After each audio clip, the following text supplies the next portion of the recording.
Welcome everyone to our webinar this afternoon. I'm Verony Edward and I support the team responsible for looking after local authorities across England and Wales.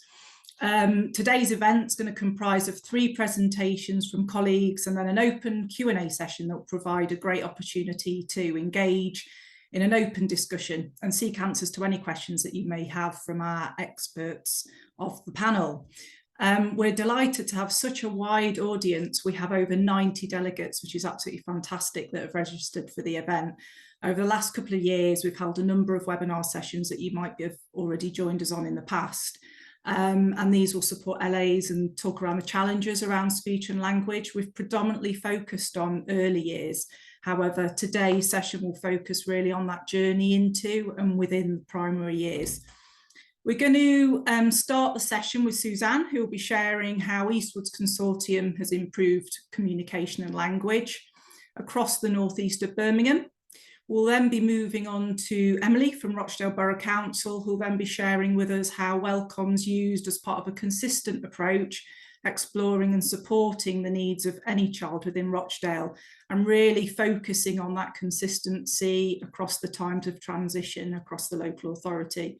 And then we'll be moving over to Naisha and Hanif, who will be sharing the benefits of using WellComm with primary age children from Robert Peel Primary School. So they're based in Bedfordshire, so we'll be getting that perspective from the setting. So I will now hand over to Suzanne from Eastwoods Consortium to kick off the session. Thank you, Verony. It's Suzanne and Hanif that are presenting together today we're from Birmingham. So Hanif's going to start off and I'll let him. Hi everybody.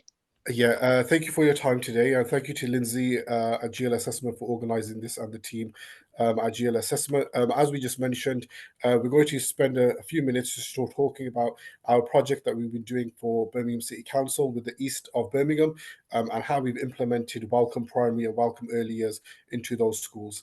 If I could have the next slide, please. Thank you. Just to introduce myself properly, so my name is Hanif Rahman. I'm the Early Language Development Project Leader for the Eastwoods Consortium. I'll delve a little bit into that as to what that means after my colleagues just introduces herself. Good afternoon, everyone. My name's Suzanne Humpage, and I'm the Early Language Development Project Facilitator for the Eastwoods Consortium. Okay, so just to give everybody a bit of background as to what the Eastwoods Consortium is. The Eastwoods Consortium is based in northeast Birmingham and it consists of 26 primary schools. The schools vary in size from 1 form entry to 4 form entry schools.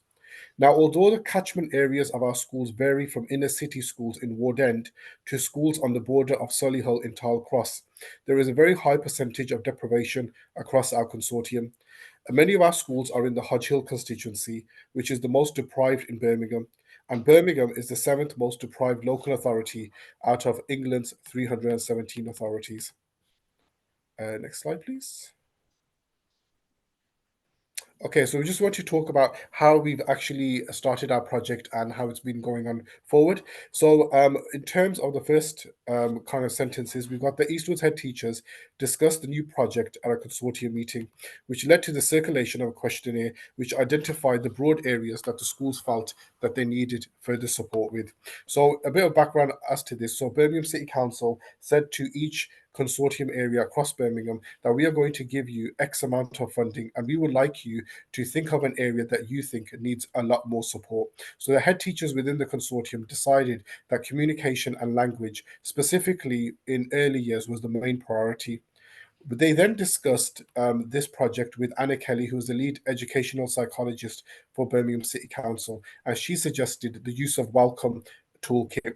The reason why the WellComm toolkit was chosen was because it's quite easy to use for teachers and TAs. You need training, but you don't need specialist sort of training that you have to be a specialist in speech and language. It's open to all staff and they'll be able to run with this program. Now, in terms of how we've led it onto primary, the steering group, which was a group of head teachers when we first started the project, felt that it would be better to focus on early years to provide stronger foundations of communication and language, with the kind of rationale being that if we can tackle this speech and language issue in the early years and early key stage 1, then theoretically, when we get up to lower key stage 2 and upper key stage 2, then it shouldn't be that much of an issue. As we continue to move the program along, we also started to use WellComm Primary, which I'll discuss in the next couple of slides. Next slide, please. Thank you. So in terms of our targets and outcomes, Suzanne and I had a range of targets that we had to kind of meet across the 2 years of our project. The project started in September 2021 and it concluded in July 2023. We are on to our second phase of our project, and we are using elements of WellComm in that second phase as well. In terms of these targets, these are referring to the targets for our first phase. One of the first targets was to increase outcomes for early years in communication and language within the universal offer. So that was ensuring that pupils with special needs and EHCPs, as well as children that were at the national expectation for their age, were able to meet the communication and language early learning goals. One of the key targets that we had was to create a sustainable model to ensure continuity for life after the project. So the project had a set amount of time, which was 2 years, and we needed to ensure that we were able to train as many members of staff as possible to ensure that once the project was concluded, we had enough people trained. We've all been there in schools where we have a member of staff trained on one specific intervention, and that member of staff might retire or they might leave to go to another setting. We've tackled that problem by ensuring that we've trained enough members of staff on WellComm Early Years as well as WellComm Primary. Another thing that we wanted to do was to increase engagement with parents and carers by offering support and training for identified cohorts. The way that we've done this is that we've led parent workshops across our consortium. So we've also created a website that the parents can access to support them with WellComm interventions as well. In terms of the identified cohorts, it might be a whole cohort. So for example, it might be all of year 3 parents that we've invited in for a workshop, or it might be just targeted intervention, children that are receiving those interventions. We want to also enhance quality and consistency of collaboration between the schools as part of our project. So when we started our project, only about 7 schools across the 26 were using either WellComm or had heard of WellComm Primary. By now, by the end of the project, we had all 26 schools using WellComm Early Years, and a great number of those schools were also using WellComm Primary. We also wanted to remove barriers at all levels to ensure that all children across the settings were trying their best to meet the age ELG goals for reception, and across the rest of the key stages as well. We try to get as many children as possible to reach the expected standard by the end of the academic years. And Suzanne will talk about this in the next couple of slides. One of the key things that WellComm really was positive for our schools was to strengthen capacity of existing staff. So obviously, in terms of budgets, most schools are struggling with the money at the moment. So what we wanted to do was strengthen the capacity of the staff in schools. So we're not relying on external partners. So we've got enough capable members of staff that are able to support children with those speech and language. Next slide, please. Thank you. So in terms of the kind of brief for our presentation, how do we get to WellComm Primary? Well, as we started our project in terms of reception with WellComm Early Years, schools began to see the positive impact of WellComm in their early years, and the decision was made to then begin to train staff on WellComm Primary. Now, in order for this to be successful, Suzanne and I did extensive research on WellComm Primary, and we trialed this with a group of children at our school. So Suzanne and I are based at Slade Field Infant School in Birmingham, and we trialed this with the children there. We then began to offer WellComm Primary training to all schools in the consortium, alongside the WellComm Early Years training. Now, this was a massive impact that we saw, because we were able to train the members of staff on the early years, then explain how the process carries on with WellComm Primary. And it was the schools were able to see that, for example, if the children are not meeting the age expected sections on WellComm Primary, then how does it lead into early years, and vice versa as well. Once the staff were all trained, they had the opportunity to observe modelled interventions from Suzanne and I. So we used the WellComm Primary Big Book of Ideas. We also quality assured their their interventions by observing them.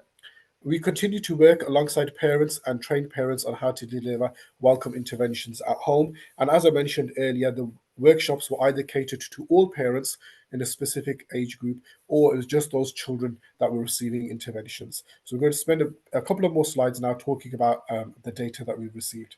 Thank you. So can I have the next slide, please?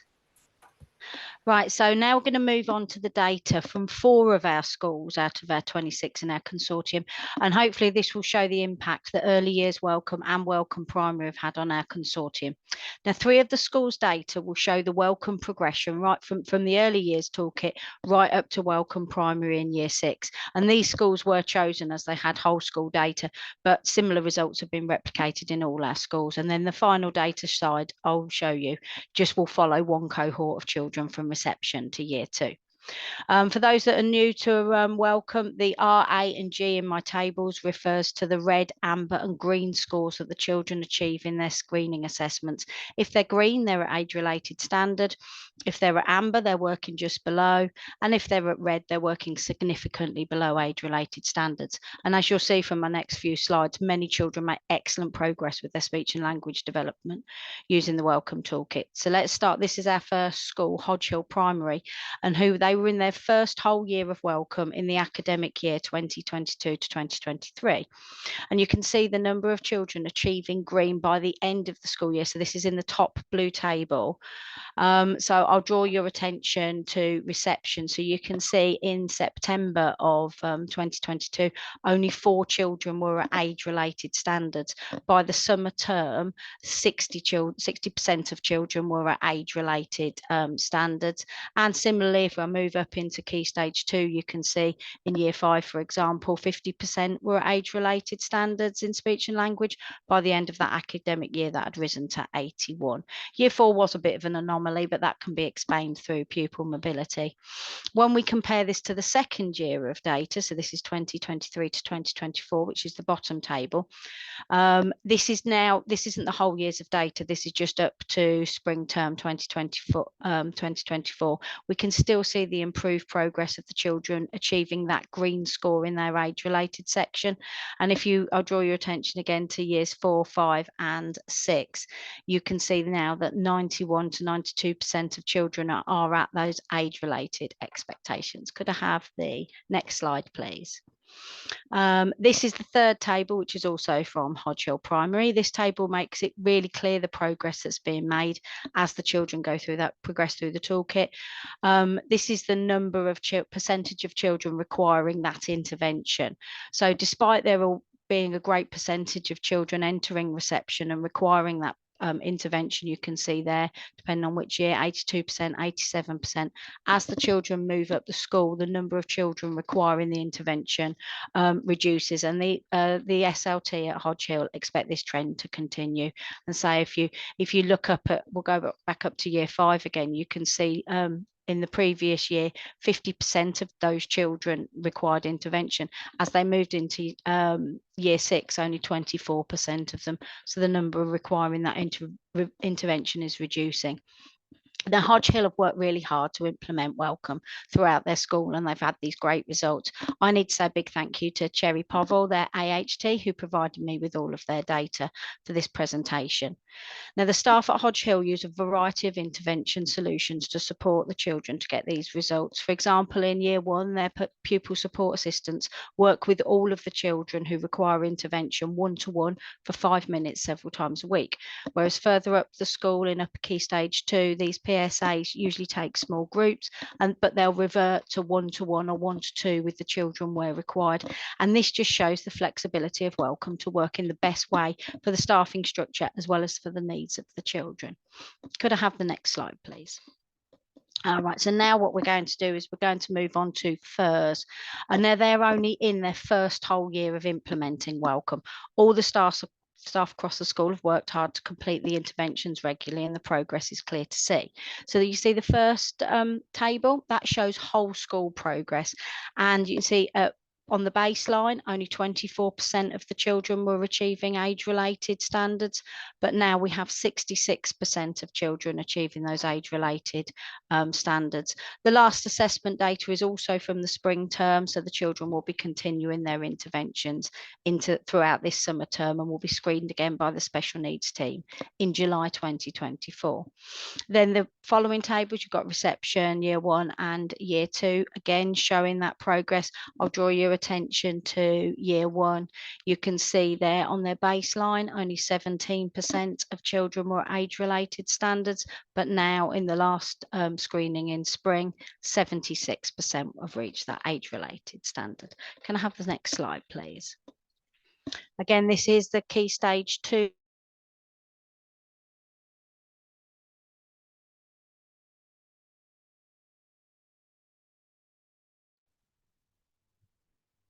I think we may have lost Suzanne for a minute there. I think we just lost her. Do you want me to continue with it? Yes, if that's okay, Hanif, that would be great. Yeah, so with first primary school, as you can see, we've seen an upward trend in terms of their data as well. So if you bring your attention to year 4, their first assessment, we had green on 32%, and the last assessment was 98% as well. And that continues with year 5, where we had 5% of children on green, and then the last assessment was on 68% as well. So the way that the first primary school have taken this on, and as many of the schools in the consortium have done the same, is that they've started off with just WellComm early years originally, and now they moved on all the way up to WellComm primary throughout the whole school as well. So just have a next slide, please. Okay. Yeah, so this data that we've been provided for has been from Timberley Academy. Timberley Academy have again done the similar sort of thing where they've taken it from WellComm early years all the way up to WellComm primary as well. So in terms of looking at their data, if you look at the whole school table at the top, the red children were 24% in their first assessment, and their last assessment had dropped to 9%. We also can see a positive upward trend of green from the whole school, which was 61% up to 85 as well. And a massive improvement from year 1, where it was 14% up to 50% in terms of achieving green by the end of the year. If you go to the next slide, please. Okay, this just continues on with the upward trend. I just want to bear your attention to years 5 and 6, where they had 16% of children on red in their first assessment. The last assessment went all the way down to 1%. And in green, they had 81 at the start, and then by the end, nearly all children in that 3 form-entry school were on green. Next slide, please. Okay, so this information is from Slade Field Infant School. So we just want to say a big thank you to Rob Meadows for providing us with this information. As you can see, when we started in terms of our percentage results for reception, which is on the left-hand column, we had 76% of children were achieving red. And then and at the start, also only 8% of children were on green. By summer 2022, we had red children were on 25% and the green children were on 58%. In terms of the year 1 cohort, we had 48% of children on red and 13% were then on red in the summer. In terms of the green, percentages, in autumn 2022, in year 1, we had 46% of children that achieved green, and by the end, it was 77%. So in terms of how it works with Slade Field Infant School and a number of our schools as well, is that if there is a feeder school, then the children continue with WellComm and WellComm primary into the next couple of years as well. So at Slade Field, we have used WellComm early years and WellComm primary, and then that will continue into Thornton Primary School, where our children go to as well. Could you just have the next slide, please? Okay, in terms of our next steps, what we want to do as part of our DLP project is that we meet with each schools to go through action plans and set amount of making sure that they're using WellComm appropriately. So as part of our action plan meetings with schools, we've informed them of WellComm Digital that will be starting in the next couple of months, and how simple it is to use. Numerous members of staff across the consortium have signed up for the webinar, and they have the choice of either using the paper copies of WellComm or moving over to WellComm Digital as well. And further rollout of WellComm Primary training. So we'll continue to train schools on WellComm Primary if and when required. And then the last slide, please. Okay, so thank you for listening to our presentation, and if there are any questions, please feel free to put them into the Q&A, where we'll try to address them as best as possible. So thank you for your time. Thanks so much, Hanif and Suzanne, for that, and thanks, Hanif, for taking over there when we lost Suzanne. Really appreciate that. Yeah, just a quick reminder, if there's any questions that you've got for the Eastwood Consortium, then do pop them in the Q&A. And now we're going to move on to Emily from Rochdale Borough Council. Hi everyone. So yes, my name's Emily. I am one of the teaching and learning advisors in Rochdale Local Authority. I predominantly work with EYFS and Key Stage 1, in particularly working with any children who are in our ethnic minority groups or who have English as an additional language. However, since expanding on how we've been using WellComm across the local authority, I now have a great privilege of working with our 88 schools in one form or another. So we have our nurseries, our primary, our secondary, and our special schools, who are all part of having this consistent approach to using WellComm across the local authority. If I could have the next slide, please. So just a little bit of context information there for you. We are one of the Greater Manchester local authorities, one of the most deprived areas of Greater Manchester, as you can see there. We welcome many new arrivals into our schools who are national from across the UK, but also international new arrivals, including our asylum-seeking families and other families who are making Rochdale a new home. So much of the work is about settling the children in and establishing for all of our children, if there's any support that the children need, particularly with regard to speech, language and communication. We do have a high percentage of our children who have English as an additional language. We also have an anecdotal evidence as well as the data to back up that speech, language and communication is our most predominant SEN need across the local authority for all of our schools. We absolutely have a dedicated workforce who, because of, well, as part of using WellComm, we all now have that consistent approach in terms of high aspirations for our children, but very aware that we need to have a look at how we can best support children who do present with speech, language and communication needs across our schools. And the next slide, please.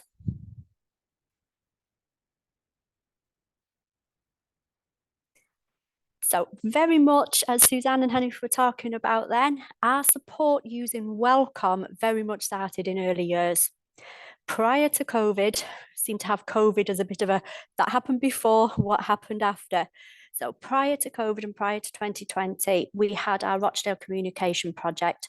This was very much focused on early years, and early years using two consistent approaches throughout our PVI settings, our nursery schools and our primary schools, whether they have a nursery or not. All of our schools across early years, we used two main approaches: LCLAN, which delivers or provides schools with pedagogy and training around speech, language and communication, and WellComm. So I think we're all aware of how WellComm would fit in, and that's what we've been doing since, well, prior to 2020. The plan before COVID was then to continue these two main approaches through Key Stage 1. And then the pandemic hit. So if you could go on to the next slide for me, please. When lockdown was still taking place, obviously we were having conversations, predicting, wondering, looking at how we could best schools when we came out of the other end, if you like, and how when we began to return to normal. So during that time, myself and a number of colleagues undertook training with LCLAN to become specialist speech and language teachers. So then we could deliver for ourselves, in conjunction with our speech and language therapists, training for all of our schools. So that all began during, most of it on Zoom and how we had to work in those days. So we started to put into place what we thought schools may be requesting as we got back to normal. When schools did start to then get back to normal and into place, we had many requests for our schools, particularly around data. What could we have if we didn't have some of the statutory data which we'd been used to using? What else could we have to measure progress? And in particular, data that would reflect what seemed to be this a growing need. There was always the need for speech and language support before COVID, but since then the need seems to have been exacerbated, and it was what could we put in place? We then worked with our CCG because we knew that we wanted to have a consistent approach. There are many other approaches out there in terms of supporting speech, language and communication, but we were adamant that we were going to stick to LCLAN and WellComm as our progress measure and as a consistent approach for our children across all of the schools. This was going to cost financially, so it was how could we make this work? So we wrote a bid to the CCG and we did get funding to be able to provide all of our primary schools with primary WellComm. They all already had the early years. Now we were moving into the primary WellComm paper packs. The bags appeared through every school's door, primary schools and our special schools. We worked in collaboration with our speech and language therapists to deliver the training at that point. And this soon became apparent the need was there, not just through our primary schools, but on the first summer where our children were transitioning from primary to secondary, we asked our year 6 staff to screen those year 6 children before they moved up to year 7. And at that point, we realised the need actually for WellComm primary into our secondary schools as well. And this was when we had the bit of the light bulb moment. If you could put the next slide up for me, please. Many of our children experience transition periods, as all of our children do, moving from primary to secondary. But for many of our children, we have quite a bit of mobility between our primary schools. We have our new arrivals, and then of course we have the EYFS to primary transition, as well as the primary to secondary. So over the last 2 years, we have really looked at how we could use WellComm to make sure that the correct information was shared in line with GDPR and parental consent, that that information could be shared between schools and settings, so that for the children who are receiving support, that support was consistent for them as they moved school. So data-wise, it's been a bit of a tricky one, but we have now got there. We have persevered so that we have now got our early years portal, which has that information, and children are screened whether they're in a school's nursery or whether they are in a PVI setting. WellComm is used so that the WellComm age, as we refer to it, is shared with those children as they start in reception. And whatever interventions and how the big book of ideas was used to support those children in their early years setting then continues through with those children into year 1, into reception as they move through school. As our children move between Rochdale schools, if they do so, then again, that information is then shared, and that consistent approach is there to give those children that continuity. For our new arrivals, all of our schools are supported to welcome new arrivals. We have a range of package of resources in place, but particularly using WellComm, once the children are settled, they are WellComm screened, gives us a baseline of how they are functionally using English, and then that support is put in place, as well as EAL strategies if that's appropriate for the children. We have e-transition, which supports our teachers to share information as the children are leaving year 6 and entering year 7. So through working with all of our senior leaders in schools, we have now got a system where the children are WellComm screened if appropriate. when they leave year 6 and move through into secondary. All of our secondary SENCOs have been fully trained on WellComm as well. All of our secondary schools have now got the primary WellComm pack, and it did become apparent for most of our schools that they also required the EYFS pack.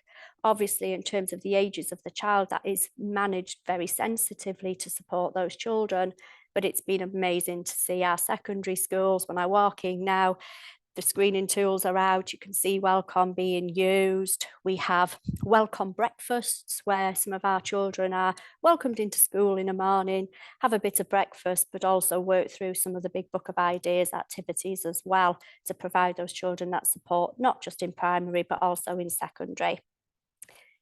And the next slide, please.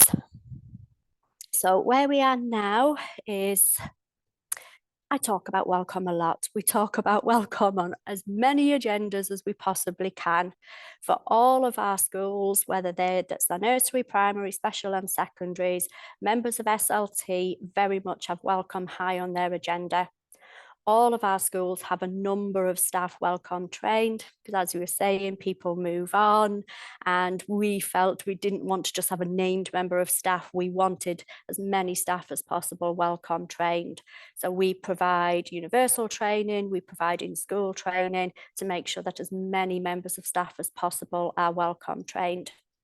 All of our schools have a paper copy of the resources, and we are working with GL at the moment in terms of implementing the new digital reporting tools, so that we have been lucky enough to make sure that we could fund for all of our schools to have the digital reporting tools too.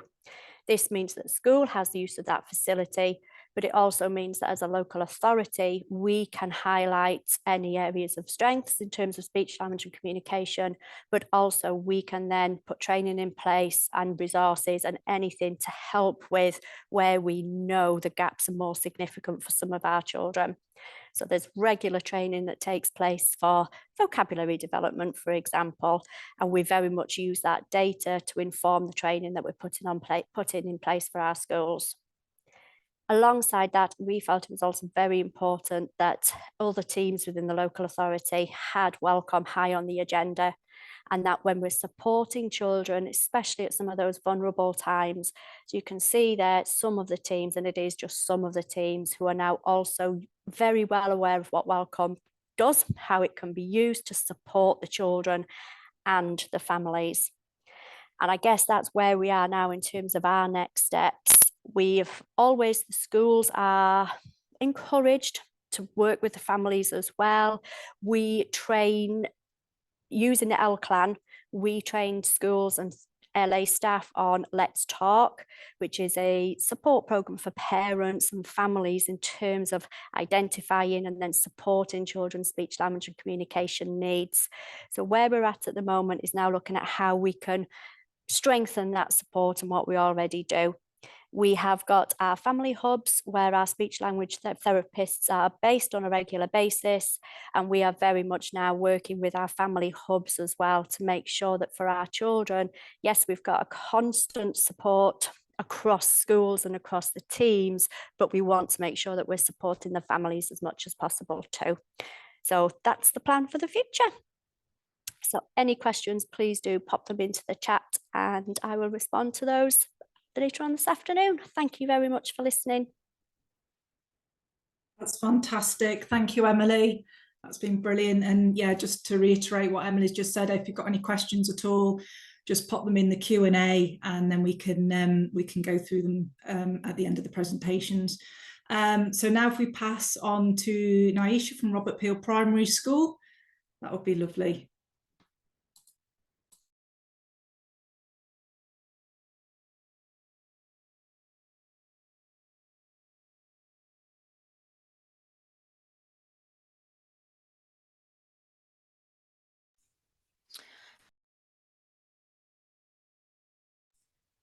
Hello, good afternoon everyone. I'm Naisha Taylor and I'm from Robert Peel Primary School.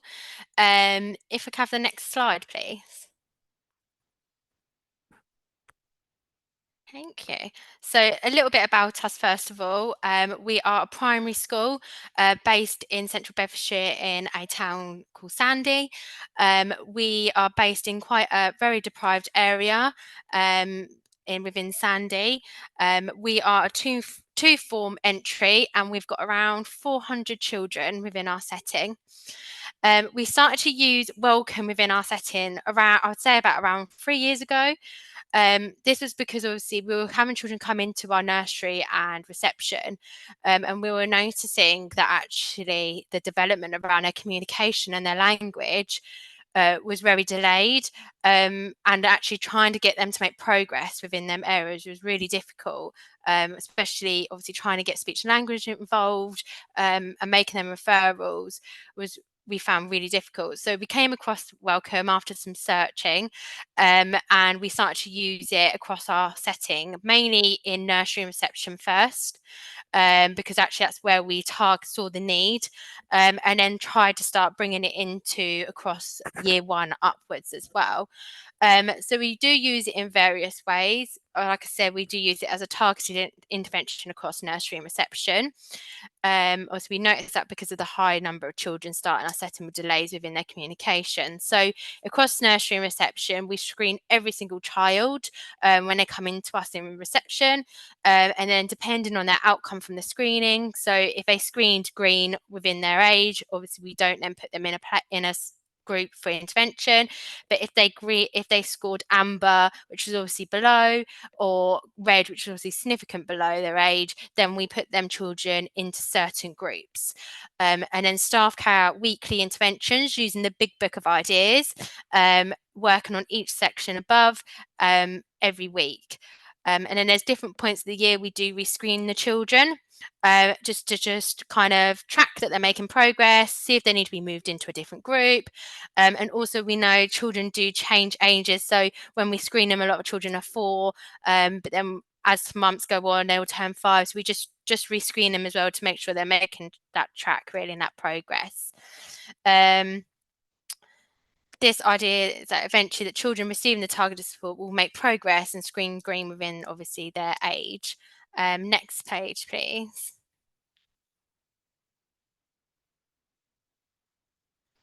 So obviously this is just a bit of an example of some of the data currently for our reception. So obviously blue is obviously where the school children screened at when they came into us in September. Obviously the numbers at the top are the sections. And then green is where the children had to screen in January, and then currently they're screening again now. So then obviously we'll just see that progress. As you can see, children have made quite steady progress throughout the year. There's some children that obviously haven't made as much progress as we'd like, but sometimes that's due to other factors. Maybe there's other difficulty underlying as well, that's why they're not making that progress. If you can go on to the next page, I think it's more data. Yes, so this is another piece of data from our other reception class, just to show obviously some of the progress that some of the children have made within the time. Obviously some of the children that have stayed blue and haven't been rescreened, it's because actually they screen green within their age, so we haven't had to rescreen them. But the children that are kind of blue and green, they're the children that we are currently rescreening because they are receiving that targeted intervention. If we can have the next page, please. So as I said, we do use obviously WellComm across year 1 and year 6 we use it as quite of an assessment tool. And then from that, obviously we put various interventions in place and make any necessary referrals if we need to. I would say alongside the WellComm assessments that we do with nursery and reception, we also do a bit of a speech sound screen, which just kind of gives us a bit of indication if children need specific work around their speech sounds as well. So we kind of tie that into when we're doing all our WellComm screenings as well, and it just gives us a bit of a bigger picture of the children's speech language needs, which has helped staff a lot. So some children then have other interventions working on specific sounds, as well as obviously having the WellComm targeted interventions as well. And then what we've started to do, obviously we had COVID in the mix, which obviously put a bit of a hold into things, but we have started to put into place now how we roll that through into year 1. So we are starting to use it as a targeted intervention in year 1 with the children that have moved up from reception. So that's the children that haven't maybe reached their age and have not screened green within that section at the end of reception. We carry on then having that targeted support in year 1 using the same approach. So using the big book of ideas and then screening them across the year to ensure they're making the progress. Overall, children that have carried on making progress, and most of them by the end of year 1 have reached their age expected, which is really fantastic. And actually, overall, speaking to kind of the early years lead and other teachers, the data overall shows actually how much WellComm has an impact, and actually we're seeing our data improve, and the numbers of the referrals we're having to make speech and language is becoming less, which is really, really positive. Next page, please. Yes, as I was just saying, like since using WellComm, we've noticed that all children do make progress throughout the year, and most get to the expected section for their age. However, there are sometimes a small number of children that may not make that progress, but that's sometimes due to other impacting factors that we are aware of and kind of supporting that child with as well. We have noticed that within the last 3 years, we have not had to make as many speech and language referrals across the whole of the school, which is really, I think is really, really great, because I think we all know that other services are kind of having an influx and there is a big demand on them. So I think it's really good that then we've not had to kind of add to that demand and put as much referrals in. Putting in this level of targeted support at an early stage has really benefited us as a school, as this has resulted in children not needing that support higher up in the school. So I think that really early targeted intervention support down in our early years and really targeting that speech and language kind of communication development has really supported the children moving up. So without, I would say, if we didn't do that, then maybe we would be having to put more referrals in for further up the school, or them children are probably going to need more support as well around that area further up. So that's been really, really positive. Within our setting as well, we also use WellComm as evidence. So if I am doing a EHCP application, I will do WellComm assessments on children and use that as part of my evidence, a part of my application. I also put them assessments within kind of EHCP annual reviews, especially if we're saying that child, that's that main area of child's need. So communication interaction is that main area of need for that child. Actually, it's really good evidence to show actually where they're at the moment in terms of that. And I also use it to support speech language for a referral. So if it does get to that point where we do need to make a speech language referral, I do use the WellComm assessments to support that. And any children that are currently under speech language and we're kind of requesting a review or reassessment, I will use WellComm as evidence to support that. So I will say, right, we've carried out WellComm assessment. This is what it shows to support why we're requesting that review or reassessment. So next, I think that's the last page. So thank you everyone for listening. And obviously, as mentioned before, if there's any further questions, then please put them in the question and answering box. Thank you. Thanks so much, Naisha. Yeah, and a huge thank you there to Suzanne, Anif, Emily and Naisha for their excellent informative insights into their projects and all the support that they're providing children across their localities. If there's any delegates that would be interested in understanding more about WellComm Early Years Primary or the recently launched WellComm Digital, there will be a poll shortly popping up onto your screens for you to indicate your interest on that as well, which you can respond to. I'm just going to hand you over now to Paul, who's going to manage the Q&A session for us. So our Q&A session is still opened for all delegates. If anybody has any questions they would like to ask, if you could pop that into the Q&A channel, and we'll try to answer some of those questions live for you today. Just to kick off, I have a few questions that will maybe prompt some other questions to come through. I'm going to direct this first question across to either Suzanne or Hanif from Eastwoods Consortium. Just to say, such success from your project and amazing results across the LA. How did you manage to ensure staff were engaged with the project and supporting consortium with the data?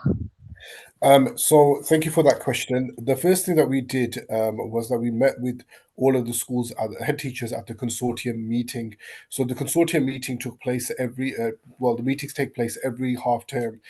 At those meetings, we basically go through all our next kind of steps for the half term, and we arrange action plan meetings with each individual school.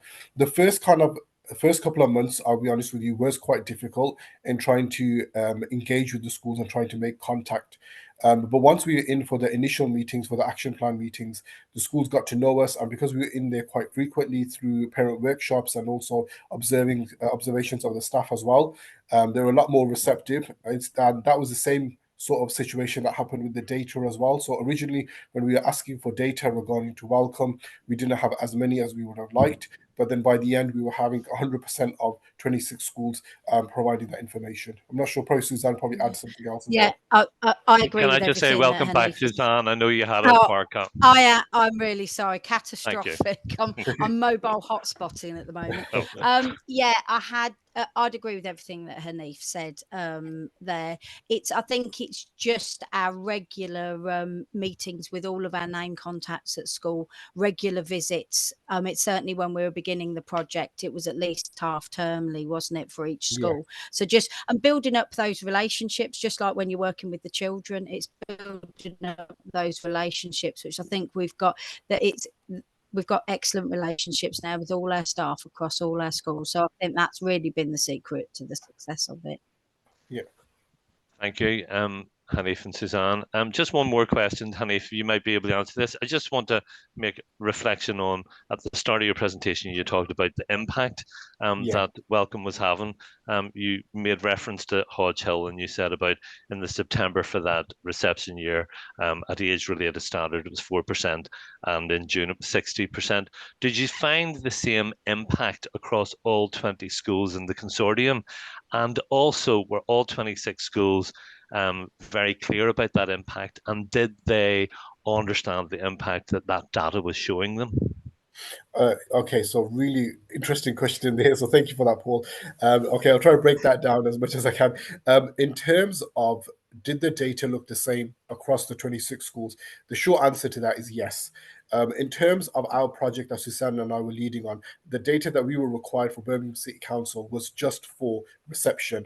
However, that didn't stop us for asking data for Key Stage 1 and for Key Stage 2 as well. When we received the data for Key Stage 1 and Key Stage 2, that was an upward trend.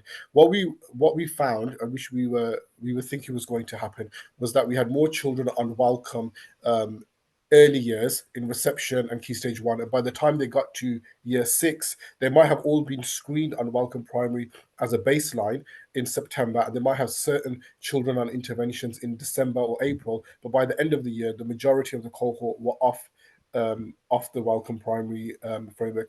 Also, sorry, excuse me. Another way that we know that we could quality assure the success of the WellComm Primary was that the certain other KPIs that we had also ensured that those KPIs linked to WellComm Primary. So, for example, what we had was one of our KPIs was to ensure that children met the expected standard in reading at the end of year 2. That data, the percentages of that improved over time. So then we were able to show that the implementation of WellComm Primary into year 2 and, for example, into year 6 showed the positive impact through the over time. I hope that answers the question. That would certainly answer it. Thank you. Yeah, and I think the collection of the data on a regular basis meant that the schools could see, and we listed the data in their action plans that we drew up, so schools could see the impact as well as it all feeding into our termly reports. That is perfect. Thank you very much for the answers for that. Thank you. I have a question that's come in for Naisha. Naisha, and this comes from Kate Goodhue. Do you know what percentage fewer referrals you're making to SALT? And I don't know percentage wise, but I know I've only made one referral this year for reception, which is a big difference. I think previously I was making multiple, probably near enough 10 referrals within early years. So I know I've only made one referral within reception, and I'll say across the school from year 1 to year 6, I haven't made any referrals this academic year for them, which is amazing, because normally the number can be quite high as well across year 1 to year 6. And actually we have got quite a number of children that have been previously under speech and language that have now been discharged because of the support we're putting in place around that. Just so that you know, Kate says, wow, in response to that. Thank you very much. No worries. Now, Aisha, I have another question for you. What are the next steps for Robert Peel? And just very particularly, will the information transition with the children into secondary school? Yes, so we do a big handover over to secondary school in terms of obviously the support they need, maybe around their communication.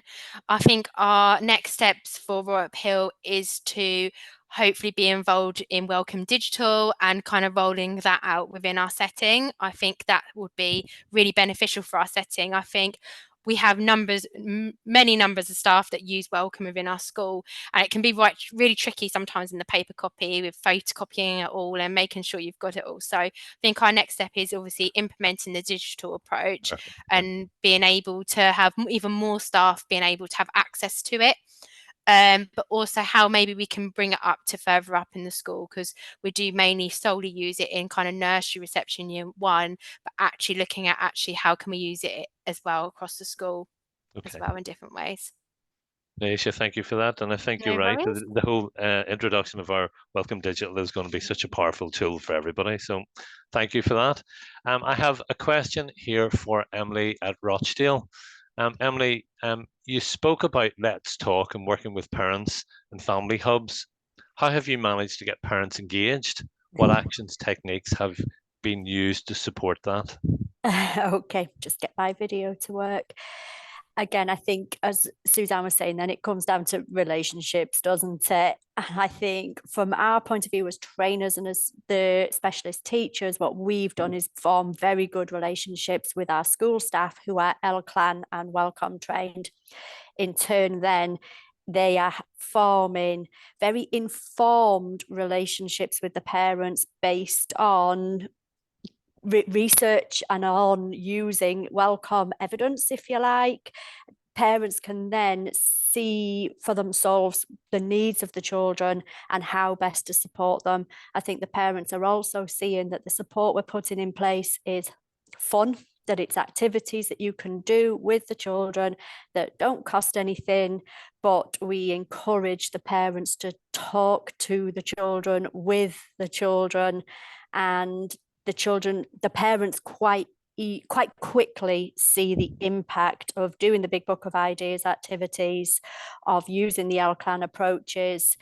We always do it through, you're coming in to have a brew, have a biscuit, come and talk to staff, that it's not scary, and just being approachable and having those relationships with the families. If appropriate, using interpreters. A lot of our schools, we do that as well. Yeah, good point, Emily. Yeah, whatever it takes. Whatever it takes to make sure that the parents feel that we're all in this together.